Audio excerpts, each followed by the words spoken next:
పోలీసులు ఎంత స్ట్రిక్ట్ గా ఉన్నా హైదరాబాద్లో గంజాయి వాసన గుబాళిస్తోంది. ఎక్కడ పడితే అక్కడ గంజాయి విచ్చలవిడిగా లభిస్తోంది. పోలీసుల కళ్ళు గప్పి గంజాయి ముఠాలు తమ బిజినెస్ ను కొనసాగిస్తున్నారు. ఆ మత్తుకు అలవాటు పడిన కొందరు కాలనీల్లో స్థానికులను ఇబ్బందులకు గురి చేస్తున్నారు. తాజాగా ఇంటి ముందు న్యూసెన్స్ చేయొద్దని చెప్పిన ఓ వ్యక్తిని గంజాయి బ్యాచ్ చావబాదిన ఘటన చోటు చేసుకుంది. ఇది దిల్సుఖ్ నగర్ సమీపంలో కొత్తపేట ప్రాంతం.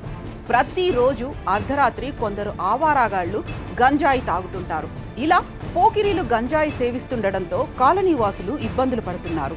ఈ క్రమంలో తన ఇంటి ముందు గంజాయి బ్యాచ్ న్యూసెన్స్ చేస్తుంటే యజమాని జనార్దన్ కు కోపం వచ్చింది. గంజాయి తాగి గొడవ చేయొద్దని, అక్కడి నుంచి వెళ్లిపోవాలని చెప్పారు.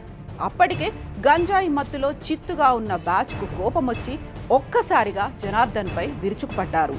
ఇంటి యజమాని జనార్దన్ పై కర్రలు రాళ్లతో ఇష్టం వచ్చినట్టుగా పోకిరీలు దాడి చేసి అక్కడి నుంచి పరారయ్యారు. ఈ దాడిలో జనార్దన్ తీవ్రంగా గాయపడ్డారు.